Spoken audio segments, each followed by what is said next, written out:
moi, je voudrais savoir si on peut envisager le sport sans compétition.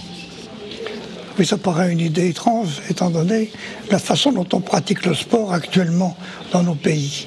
Le sport, c'est d'abord s'amuser, jouer avec les autres, rencontrer, au passage, développer en soi des performances qu'on n'aurait pas naturellement. Et par conséquent, ça peut être présenté de façon parfaitement sympathique, le sport. Mais ce qui me choque dans les podiums, c'est que les 3 premiers sont contents, bien sûr. Déjà le 3e un peu moins. Mais quant au 4e, alors là, il est franchement tellement mécontent qu'il se met à pleurer. Autrement dit, les pleurs des 4e sont la preuve qu'il y a quelque chose de mal fichu dans ce système de performance et de récompense. Si bien que le sport fait plus de malheureux que de gens heureux.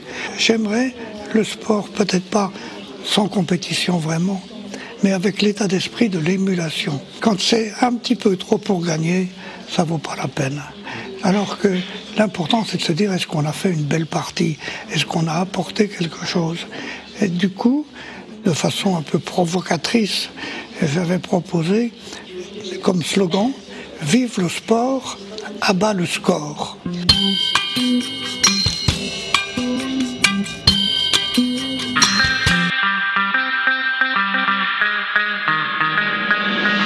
And welcome to Action Roller Derby podcast. This is episode number 7. Bonsoir, bonjour à toutes et tous et merci Albert pour l'introduction. I am your host, Rodeo Juliet, and with me in the studio is Guillaume Guadet. On salue celles et ceux qui sont en train de nous écouter live sur la Kicking Radio et puis bien sûr bienvenue aussi si vous nous rattrapez sur le web. Yes, chaque émission peut être écoutée en catch-up anytime sur Podomatic, Mixcloud ou sur YouTube. Alors pour le détail de tous les liens, vous allez bien sûr sur notre page Facebook. C'est facebook.com/Action Roller Derby. Ou bien sur notre site internet www.actionrollerderby.com. Easy. All right, let's go.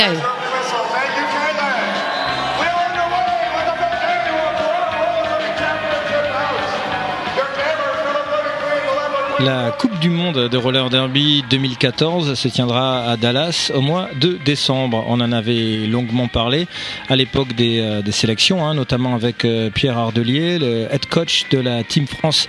Il nous avait expliqué le principe des 3 journées de sélection et puis la détection vidéo des joueuses expatriées. Donc le résultat des filles sélectionnées est tombé le 3 septembre dernier. Oui, il y a eu 40 joueuses retenues parmi près de 90 candidates.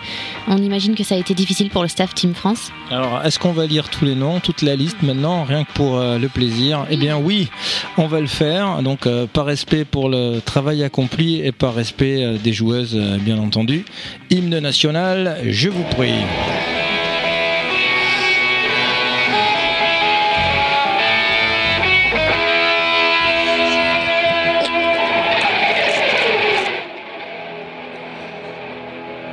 Alors, 40 noms, c'est parti, par ordre alphabétique. Alors, Adèle Linquint. Elle est de Brest, les BMO Roller Derby Girls. Aïka Traz. Du Roller Derby Club de Bordeaux. Anxiogène. De Toulouse, Roller Derby Toulouse. Bambi Killer. Bordeaux également. Blitz Purple Cat. Elle est de Metz, le Roller Derby Metz Club, RDMC. Bully Bunker. Les Paris Roller Girls. Butch Shan. Paris. Cash Pistache. Toulouse. Cherry Lily. Des Paris Roller Girls. Chuck Morris. Elle est de Hero Derby Girl. Alors c'est Chuck Morris, je croyais que c'était un arbitre à Lorient, moi, donc ça va demander un peu de recherche pour moi. Doggy Duchess. De l'Hérault, alors voilà, contrairement à son nom, elle fait pas partie des Duchesses, de l'équipe de Nantes, mais elle est bien des environs de Montpellier. Jewel Hitterson. Alors là, c'est une expatriée, comme on dit, elle joue à Washington DC, aux USA. Elle fait partie de la DC All Stars, donc l'équipe star là-bas de cette équipe All Female Amateur Flat Roller Derby. Dure as Hell. Nantes. Flash Black. Nantes. Feuille Sceptique. C'est de l'Hérault également. French Revolution. Aussi expatriée, alors près de chez toi, tu connais Oxford en Angleterre. Ouais, et donc elle est là-bas de l'équipe de Oxford Skating Fast since 2010. Mais elle est française. Oui, Frenchy as fuck. French pardon.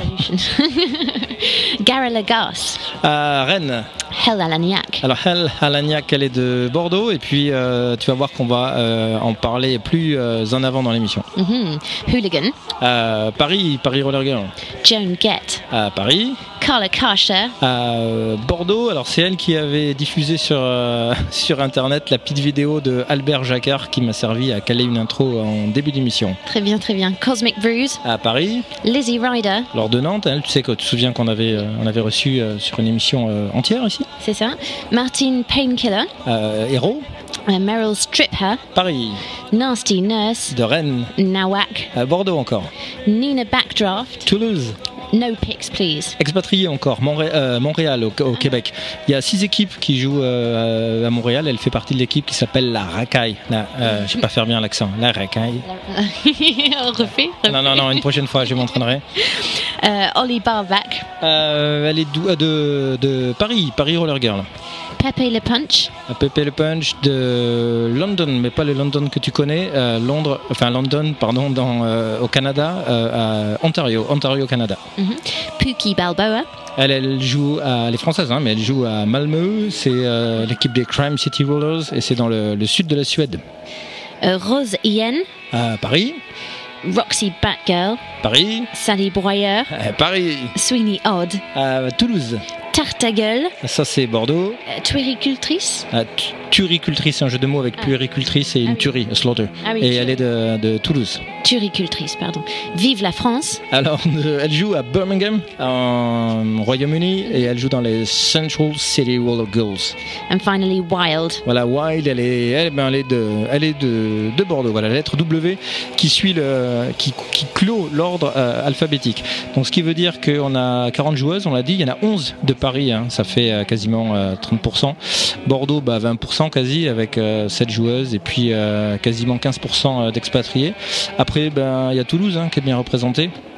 Et puis Montpellier, enfin les héros des Herbie Girls avec 1/10 de la sélection. Il y a un gros team Bretagne aussi, hein, si on rajoute Nantes, plus Rennes, plus Brest.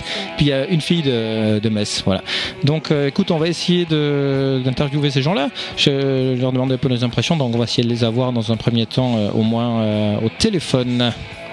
Toi, Guillaume, tu nous proposes maintenant une rencontre avec Hell Alagnac. Alors ouais, mais je précise qu'il s'agit d'un entretien qui remonte à plusieurs mois, bien avant les sélections. Alors comme je suis journaliste pour la presse écrite, un journal m'avait commandé un article en prévision d'un match Bordeaux-Bruxelles. Donc on a fait une interview avec Hélène, Hell Alagnac, que je remercie. C'était plus une conversation entre quatre yeux avec le magnéto qui tourne là, juste posé sur la table. C'est ce que je vous propose d'écouter. Et Hélène joue avec les petites morts à Bordeaux, comme on l'a dit. Et qu'est-ce que ça veut dire Hell Alagnac? Alors l'agnac, c'est du gascon. Le gascon, c'est l'accent que j'ai là quand je parle en français. Et l'agnac, ça veut dire mordre, donc être combatif. Ça veut dire quelque chose comme she wants it hard. Ok, so action avec Hell Alagnac.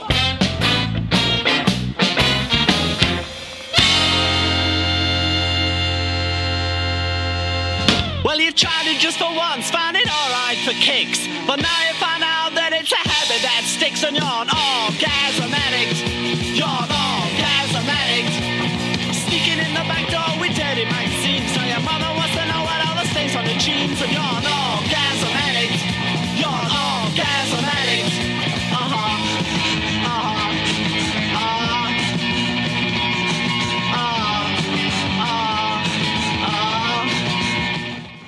Je joue dans l'équipe bordelaise depuis le tout début. C'est partie des membres fondateurs. De la formation voilà. Initiale. On dit fondateurs ou pionniers ou ancestraux. Ancestraux. Je sais pas. Est-ce que tu as fait partie de ceux qui ont trouvé le nom, les petites morts pour le nom de l'équipe? Oui, je crois que j'étais là, mais en fait, si, j'étais là et je sais pas, je pense pas que ce soit moi qui ai eu l'idée. Franchement, ça m'a carrément emballé parce que je connaissais la signification, enfin le sens que les gens. Pas tout le monde connaît. Dépression après l'orgasme, c'est ça? Voilà, c'est ça. C'est une espèce de. Enfin, c'est l'orgasme en fait. Voilà. Et du coup, je trouvais ça vraiment génial comme nom pour une équipe de filles quoi, qui fait un sport un peu branque. C'était un peu transgressif, donc voilà. Somebody asking and you're your voice ain't steady. The sex mechanics you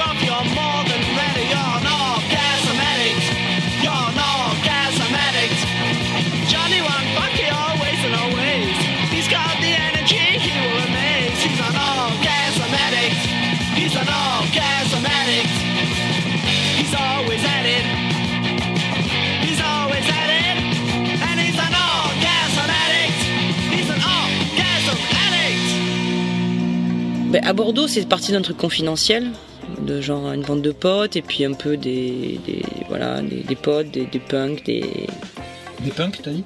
Ouais, des punks, des filles, voilà. Enfin, tout un mélange de filles qui n'étaient pas forcément sportives, quoi. Et là, on continue à attirer, des filles qui sont pas forcément hyper sportives, mais aussi des sportives. Donc en fait, aujourd'hui, on attire, pas malgré nous, mais en fait, on attire sans rien faire, quoi. Enfin voilà, ça diversifie quand même, je trouve. Ça, c'est intéressant. Est-ce que tu as constaté ça, des filles qui viennent pour attirées plus par le look en se disant ça va être facile et qui en fait sont découragées par le sport parce qu'elles se rendent compte que c'est contraignant et voire fatigant, que c'est un investissement. Ouais. Ça tu l'as vu? Oui, parce qu'en fait, nous au début, celles qui se sont restées, c'est celles qui se sont accrochées physiquement, quoi. Moi à la base j'étais super sportive. J'avais arrêté le sport il y a longtemps, mais j'ai un vrai goût de la compétition, de l'effort physique, quoi, de me faire mal entre guillemets, et c'est pour ça que j'adore le derby, quoi. Mais du coup, et c'est obligatoire. Pour moi, tu vois, j'ai fait pas vraiment beaucoup de sport. C'est le sport le plus exigeant que j'ai jamais fait, en fait. À la fois physiquement et mentalement et tout ça, quoi. Par rapport à quelles autres disciplines t'as pratiqué, par exemple? Beaucoup de sports collectifs. Je fais du basket, du volley, je fais de l'athlétisme, je fais de la gymnastique, un petit peu de foot, et puis après un loisir, je fais de la natation. T'es une athlète pluridisciplinaire. Hein. Ouais, j'ai arrêté pendant longtemps après. Et tu dis que c'est le roller derby le plus exigeant. Ouais. Alors ne prends surtout pas ça mal. Ouais. Mais quand on est spectateur, parfois on ne dirait pas. Parce que quand tu es spectateur, mais ça je le comprends. De fluidité, de facilité, d'amusement en permanence. Et là tout à l'heure je voyais les joueuses de Bruxelles danser pendant un temps mort. Tu vois, il y a peu de disciplines où tu vois les mecs se mettre à part du foot, ils vont faire une pirouette qu'ils ont marqué un but, mais tu vois pas souvent Mais justement aussi parce qu'en fait au derby il faut que tu sois par moment très concentré, par exemple sur toi, sur ton geste, ton blocage, ton machin. Et par moment, il faut que tu sois très ouvert sur les autres. Quand ils vont te parler de ton bench, qui va te parler stratégie, tes coéquipières qui vont dire attention là, il se passe ça, il faut voilà. Donc en fait, pour moi, ça m'étonne pas parce que typiquement, effectivement, au derby, on peut s'amuser à. Enfin, en tout cas. Il y en a qui ont besoin de se renfermer complètement de A à Z sur le match, mais globalement, c'est vrai que tu as cette capacité à t'ouvrir, te fermer, parce qu'au final, c'est une alternance tout le temps de ça. C'est ce que le jeu demande, quoi. Il demande d'être à la fois concentré sur toi individuellement et aussi hyper ouvert sur ce qui se passe à côté. En fait, d'avoir une capacité, voilà, c'est ça, en fait, d'avoir une capacité de concentration, de reconcentration extrêmement rapide. Est-ce que ça ne casse pas les jambes, comme on dit, de s'asseoir entre les jams? Alors là... mais tu sais, on est déjà assis quand on est sur la piste, en fait. On est déjà en position assise quasiment. C'est vrai, non, c'est un rythme en fait. C'est un rythme. C'est vrai que j'ai jamais connu ça, moi, dans les... Rarement, sauf quand tu es sur le banc pour une longue période. Ouais. Non, mais en fait, ça fait partie du jeu, c'est-à-dire que c'est un sport où tu es sans arrêt dans du fractionné, quoi. Voilà, tu fais pendant 30 secondes, tu es à fond, pendant 30 secondes, tu es un peu moins à fond, et puis pendant 30 secondes, tu t'arrêtes, après ça dure 2 minutes, tu sais jamais combien de temps ça va durer.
ski, ça demande un très gros investissement en argent comme sport. C'est un sport où l'équipement coûte cher. Un petit sacrifice personnel. Ouais, quand même, mais au final, il me semble qu'il y a beaucoup de sports qui coûtent cher quand même. C'est sûr, ça coûte plus cher que... Enfin, c'est sûr, le foot, ça coûte moins cher, tu vois. Acheter une paire de crampons, des protèges de tibia, ça y est, quoi. Mais le basket, voilà, mais... c'est vrai que ça coûte... je pense au mec qui fait du golf, tu vois, ou du cheval, ça coûte hyper cher aussi, quoi. Bon, ouais, c'est un peu des sports de riches, mais... mais le matériel, il est soumis quand même à rude épreuve. Ouais. Bah, t'en as bien pour 200 € par an, hein, si tu fais au minimum du minimum, plus après la cotisation, enfin l'adhésion. Mais surtout, ce qui nous coûte cher, c'est le fait que quand tu fais partie de l'équipe qui voyage, on a 0 aide, quoi. C'est tout à vos frais. C'est tout à nos frais.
La réputation de Bordeaux en France, sur le point de vue sportif, hein, comme équipe dans la derby, peut-être qu'on est une équipe quand on dit oula, va falloir jouer contre Bordeaux, les adversaires tremblent par avance Ouais, non, je pense qu'on a eu longtemps une image d'ancienne, quoi. On était les vieilles, parce qu'on fait partie des 3 équipes qui avons un petit peu été pionnières par rapport à ça. Mais c'est vrai qu'on a eu... comme on n'est pas une ville de la taille de Paris aussi, c'est pas facile. Tu vois, à Paris, t'as beaucoup de recrues tout le temps, donc voilà, nous c'est pas facile parce qu'il y en a qui se blessent, il y en a qui partent, il y en a qui déménagent, il y en a qui font leurs études, etc. Donc on a mis du temps à vraiment atteindre une taille critique, en fait, on va dire. Et du coup, on nous a attendus, en fait. Beaucoup. On s'est dit, c'est les plus anciennes.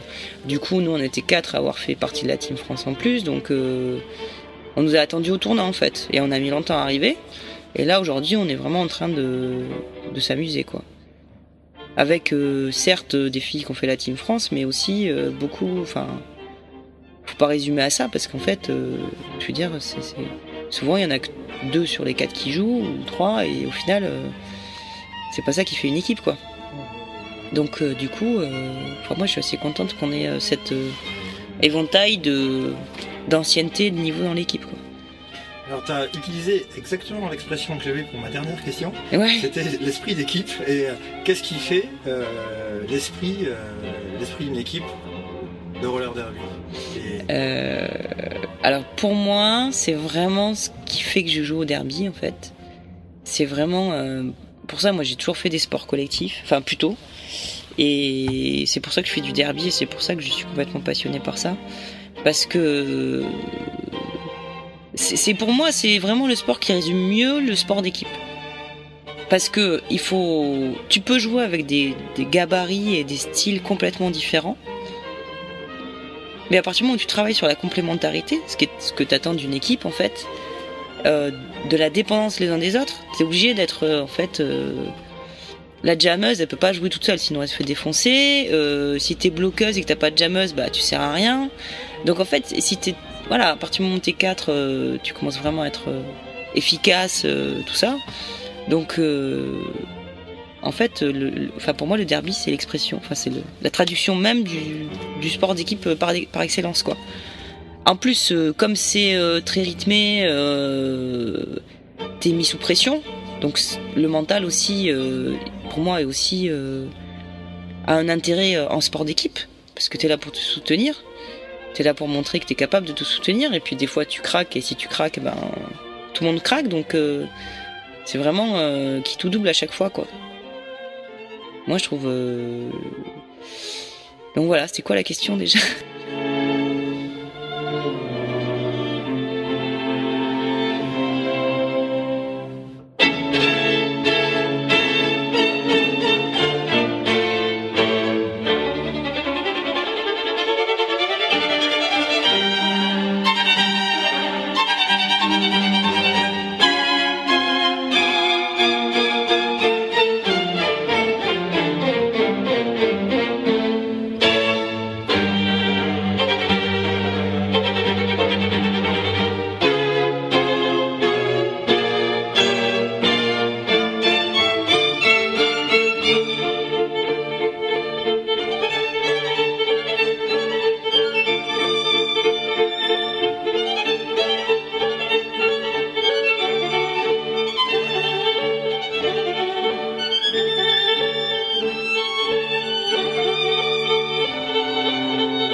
Ok, merci à El Alagnac de m'avoir ouvert les portes de son camping-car. Et oui, c'était dans un camping-car. Et bonne chance pour la suite. Juliette, tu nous dis un peu de quoi a été faite la playlist ? Oui, on a écouté toujours quelques notes de The Safaris en générique, la version de la Marseillaise par l'ancien groupe punk Oberkampf de Paris. Ensuite, punk toujours avec The Buzzcocks with Orgasm Addict. Donc pas du tout punk, un mouvement de Franz Schubert's Death and the Maiden. Ah, c'est La jeune fille et la mort en français. Et en allemand, c'est Der Tod und das Mädchen. Gib deine Hand, du schon ins Ort gebildet. Bin Freundin, komm her, Schuss treffen. What the fuck are you trying to say to me? That's creepy. Et pour terminer, on tribute aux Petites Morts. C'est un titre de Knau, c'est du groupe de hip-hop Cunnilinguists qui passe et il joue le track intitulé Petite Mort. Donc c'est pour elle. Ouais, Petit Mort avec l'accent du Kentucky. Ok, c'était Action Roller Derby, épisode numéro 7. On se retrouve dans une semaine pour un new episode. Pour nous suivre, on vous rappelle le site web www.actionrollerderby.com. Et si vous allez nous liker sur Facebook, vous recevrez nos mises à jour sur votre newsfeed. Alors on dit au revoir à toutes et tous, hein. Continuez à supporter votre équipe locale de roller derby ainsi que El Alagnac et les 39 autres filles de la Team France. Until next time, that was Rodeo Juliette and Guillaume Guardeth for Action Roller Derby. Keep on rolling, France. Keep on rolling.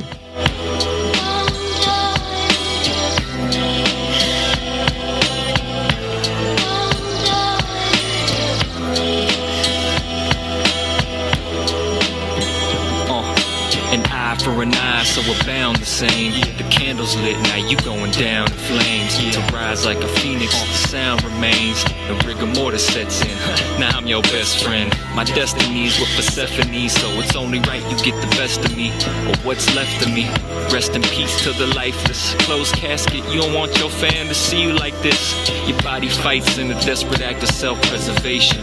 Getting off at your final destination. Respiration is strained. Take your last breath as we exchange these faces of death.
two things in this world. Wonderful, visceral, sexy sex. And death. Horrible, boring death. Now I'm gonna go off and have some sex before I die.